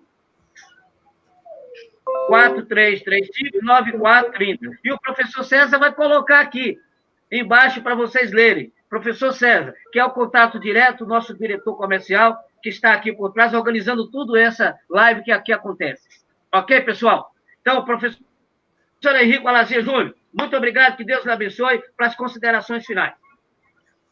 Muito obrigado, professor Matias, professora Débora, professor, todos os ouvintes, teleouvintes da nossa live. Foi um prazer iniciar esse mês de agosto, primeiro dia do segundo semestre, e eu convido a todos que esse semestre assistam às aulas. As nossas aulas serão assim, serão debates, serão conversas gostosas, né? Para cumprirmos tudo aquilo que nós temos para... Agradeço essa oportunidade, professor Matias, de estar hoje com vocês aqui. Parabenizo todos os professores da casa da nossa família FAPAM. Agradeço imensamente a todos os professores que se disponibilizaram e aqueles que não tiveram oportunidade de se apresentar em lives, que tinham muitos professores que queriam participar também. E eu digo a vocês, né, que somando forças, nós podemos construir um ambiente, um município, um bairro, uma faculdade melhor. Somente com a compreensão de todos, somente com a vontade de todos, nós vamos poder, né, criar desse mundo um pouquinho melhor. Resolver tudo nós não vamos resolver, né? Mas podemos fazer daquele ambiente um pouco melhor. E eu mandei um link para a professora Lúcia no WhatsApp dela agora, vou pedir para ela compartilhar aí com o pessoal, que trata justamente, inclusive, de um assunto que a ONU publicou no site ONU Brasil essa semana, que fala sobre esse assunto que a professora Débora respondeu, né? Que trata, o título é o seguinte, pessoal, ó, Relatório Infância e Adolescência, relatório avalia resultados da cooperação Sul-Sul em prol dos direitos de crianças e adolescentes. E o outro item é urgente buscar, da Unicef, é urgente buscar cada criança e adolescente que não conseguiu se manter aprendendo. E aí entra o projeto do professor Matias, sabe? E aí entra o projeto que ele tem. Quer dizer, todo mundo fazendo um pouquinho, a gente pode fazer ainda desse mundo um pouquinho melhor, um pouquinho menos, né, ruim. Então, eu agradeço, que todos tenham um excelente sábado, um excelente domingo, né? E semana que vem nós temos a semana de capacitação, né, professor Matias? Temos a semana de reunião de professores, né? E na outra semana, turma, estamos juntos de novo aí. Fapã na veia. Passa a palavra aí. Obrigado. Professora Débora. Obrigada, queridos, por ficarem conosco. Eu agradeço o professor Matias, a professora Lúcia pelo convite, por poder participar também das lives. Agradeço a presença do professor Henrico, que me concedeu a honra também de falar sobre um assunto que nós amamos, tanto eu quanto o professor Henrico, somos muito ligados aos assuntos da criança e adolescente. Inclusive, ministramos aulas na FAPAM sobre esta matéria. E eu queria dizer a vocês o seguinte, uma coisa que ficou faltando, né? Eu queria agradecer a participação de alunos, ex-alunos, advogados que estão aqui falando no nosso chat, aqui nos comentários do Face, inclusive o Vladimir, um beijo, Vladimir, o Sérgio e tantos outros aí que já estão formados, e dizer que a participação também do terceiro setor, como o Vladimir bem colocou aqui, que ele tem um projeto para cuidar das crianças, é de fundamental importância, né? Porque onde há uma falha do poder público, o terceiro setor, de repente, pode socorrer o professor Moretti, que também está envolvido, engajado nesses projetos dali, através do Rotary, né? Então, nós temos, sim, como auxiliar o futuro destas crianças e adolescentes, que serão o futuro do nosso país, tá? Então, essa pureza, como diz a música, né? Eu fico com a pureza da resposta das crianças, né? Que nós possamos cultivar essa pureza, que essas crianças possam se desenvolver em ambientes sadios para que elas se tornem adultos sãos fisicamente e mentalmente sãos, né? Para que elas possam fazer a diferença no mundo. Então, muito obrigada. Eu estou muito feliz em participar e em breve estaremos juntos aí nas nossas aulas da nossa querida Faculdade FAPAM. Um beijo a todos e ótimo final de semana. Obrigada, professora Débora, professor Henrico, que engrandeceram aqui a nossa manhã fria de sábado, olha, com muito calor humano, né? Vocês trouxeram, né, a luz e o calor humano, né, a nossa manhã, né, de sábado, desse dia 1º de agosto. Né? Também está aqui a professora Ariela, olha que mandando. Oi, professora Ariela. Professora Ariela. Chururu. Né? Chururu. Vladimir, né? Vladimir, com certeza, ele colocou aqui, né? Chamem as professoras, Andréia, Cristina Gamieiro, Samanta, com certeza, Vladimir, né? Nós chamaremos. E aos alunos, eu faço ainda mais uma recomendação, não esqueçam, relatório das atividades complementares, olha, sobre as lives. Agradeço a presença de todos nas lives e façam, né, os relatórios para serem atribuídas horas. Professor Edson, né, muito obrigada, professor Edson. Enquanto os professores falavam, o professor Edson estava mediando aqui, ponderando uma discussão aqui no chat, né? Que legal! De alguns né, acadêmicos né, é o nosso filósofo. Ex-acadêmicos a respeito dessas questões, né, da vida, né, realmente essas ponderações. O nosso primeiro bem maior, a vida. O segundo bem, a liberdade. Né? Então, nós temos aí 2 bens muito importantes, a vida e a liberdade. O professor Edson aqui, muito obrigada, professor, fazendo, né, como sempre, pontualmente as colocações, né, sobre a vida e essas questões da pandemia, né? Muito bem.